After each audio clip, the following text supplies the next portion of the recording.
আজকের ভ্রমণ পুণ্যতীর্থ ভারত গ্রন্থ থেকে। এটি বেলুড় মঠের সংঘাধ্যক্ষ কর্তৃক সর্বস্বত্ব সংরক্ষিত। রচনা রামকৃষ্ণ সংঘের প্রয়াত সন্ন্যাসী স্বামী দিব্যাত্মানন্দজি মহারাজ। গ্রন্থ পাঠে শ্রী দেবজিৎ বর্মন।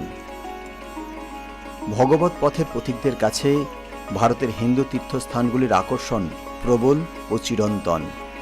এর সঙ্গে দুর্গম তীর্থগুলির দর্শনের মধ্যে অ্যাডভেঞ্চার মনোভাবের পরিতৃপ্তি, নৈঃশব্দ সৌন্দর্যের রূপ উপভোগ থাকে।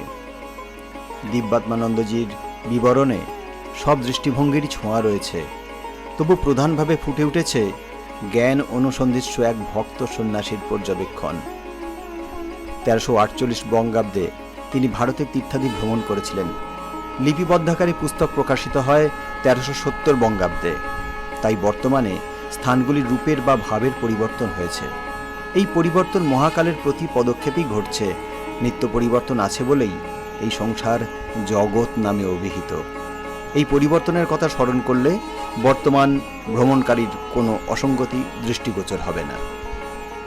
আপনারা শুনছেন দেবভূমি ভারত, ভারতবর্ষের অনন্য কথা।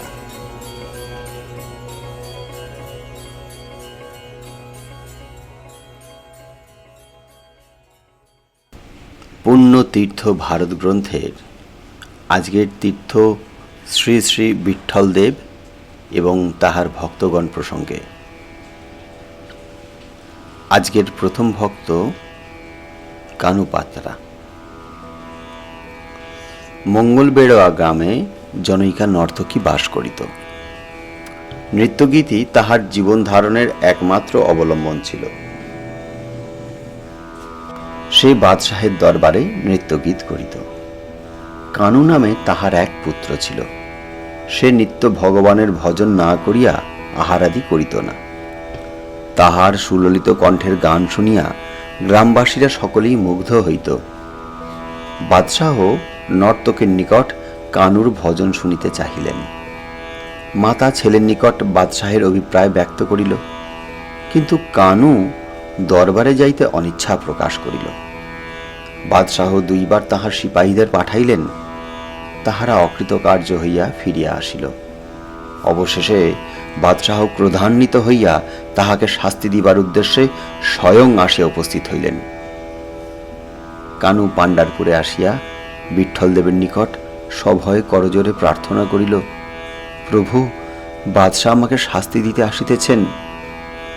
ভগবান বলিলেন, তোমাকে দরবারে যাইতে হইবে না, তুমি মন্দিরের পাশেই লুকাইয়া থাকো, কেহই তোমায় দেখিতে পাইবে না।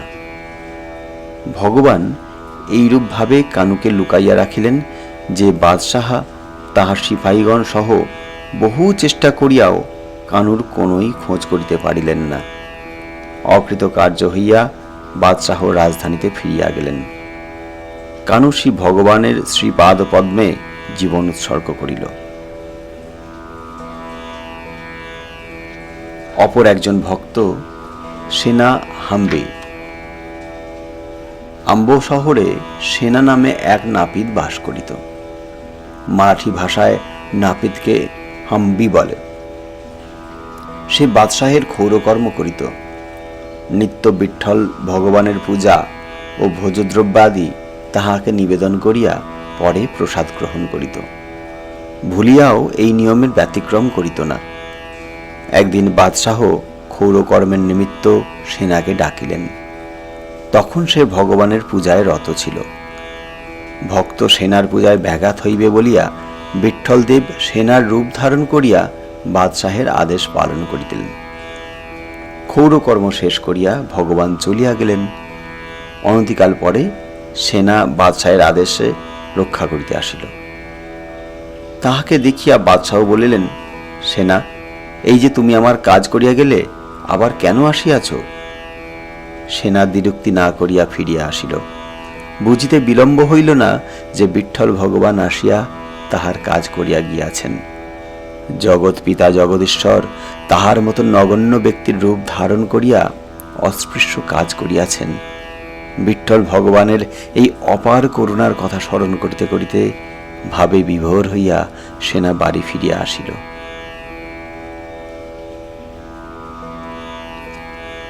আর একজন ভক্ত দামজি। দামজি একজন নিষ্ঠাবান ব্রাহ্মণ ছিলেন। খুব নিষ্ঠা সহকারে তিনি নিত্য ভগবানের পূজা ও পাঠ করিতেন। তিনি বিদর রাজ্যের মঙ্গল বেড়োয়া পরগনায় বাদশাহের দেওয়ান ছিলেন। কোনো এক সময়ে ওই দেশে ভীষণ দুর্ভিক্ষ উপস্থিত হইল। অনাহারে হাজার হাজার নরনারী মৃত্যুমুখে পতিত হইল। একদিন ওই অঞ্চলের বহু লোক পাণ্ডারপুরে আসিল। তাহারা স্থির করিল যে অনাহারে মরা হইতে চন্দ্রভাগা নদীতে ডুবিয়া মরাই শ্রেয়। সকলেই নদীতে ঝাঁপ দিতে প্রস্তুত হইয়াছে। ঠিক সেই সময় ছদ্মবেশে বিঠ্ঠল ভগবান তাহাদের নিকট আসিয়া জিজ্ঞাসা করিলেন, তোমরা কি করিতেছ? সকলে উত্তর করিল, আমরা পেটের দায়ে চন্দ্রভাগাতে ডুবিয়া মরিব ঠিক করিয়াছি। ভগবান বলিলেন, আমার কথা শুনো, তোমরা মঙ্গল বেড়োয়াতে ফিরিয়া যাও, সেখানে তোমাদের খাদ্যদ্রব্যাদি পাইবে।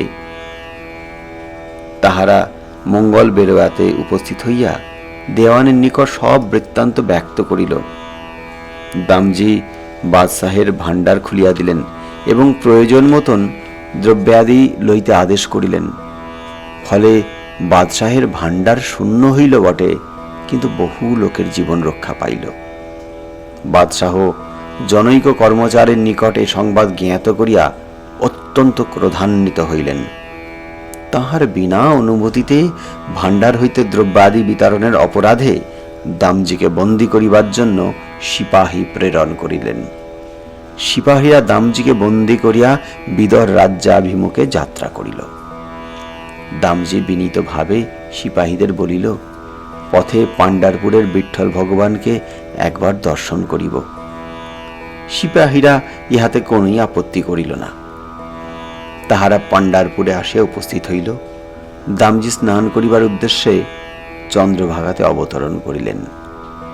এদিকে বিঠ্ঠল ভগবান কালো কম্বল গায়ে ও লাঠি হস্তে বাদশাহের দরবারে উপস্থিত হইয়া বললেন, আমি দামজির ভৃত্য, আমার নাম বিঠু। আমি জাতিতে মহার। ভাণ্ডারের খাদ্যদ্রব্যের মূল্য বাবদ এই টাকা সহ তিনি আমাকে পাঠাইয়াছেন। হিসেব করিয়া রসিদ লিখিয়া দিতে হইবে। বাদশাহ টাকা পাইয়া আনন্দে উৎফুল্ল হইয়া কোষাধ্যক্ষকে টাকা জমা রাখিতে আদেশ করিলেন। হিসেব করিয়া দেখা গেল ভাণ্ডারের সমস্ত শস্যের মূল্য হইতেও টাকার পরিমাণ বেশি। ভগবান বাদশাহকে বলিলেন, এই টাকা তিনি আপনার জন্যই দিয়েছেন। বাদশাহ রসিদে নিজের নাম দস্তখত করিয়া দিলেন। বিঠু রসিদ সহ প্রত্যাবর্তন করিল। রসিদ এই মর্মে লেখা হইয়াছিল, আমি মঙ্গল বেড়োয়া ভাণ্ডারের সমস্ত খাদ্যদ্রব্যের সম্পূর্ণ মূল্য বুঝিয়া পাইয়াছি। ভগবান ওই রসিদ দামজির গীতার ভিতর রাখিয়া দিলেন।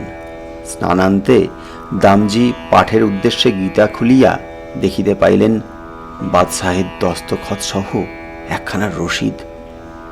তিনি অত্যন্ত আশ্চর্যান্বিত হইলেন।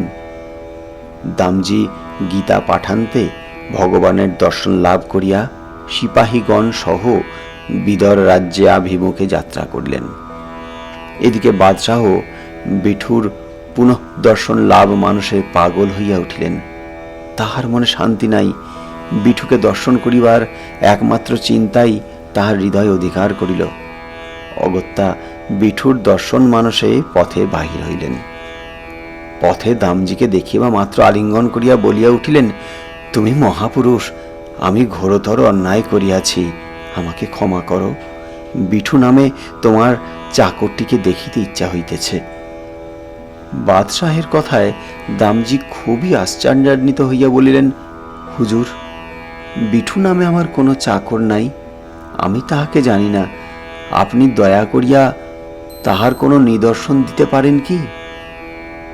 বাদশাহ বললেন, তাহার গায়ের রং কৃষ্ণবর্ণ, পরিধানে কালো কম্বল ও হাতে লাঠি, জ্যোতির্পূর্ণ বদনমণ্ডল, মনোমুগ্ধকর নয়ন যুগল, সে সুমিষ্ট ভাষী, জাতিতে মহার, সে তোমার প্রেরিত ভাণ্ডারের মূল্য আমাকে দিয়া আমার নিকট হইতে রসিদ লইয়া গিয়াছে।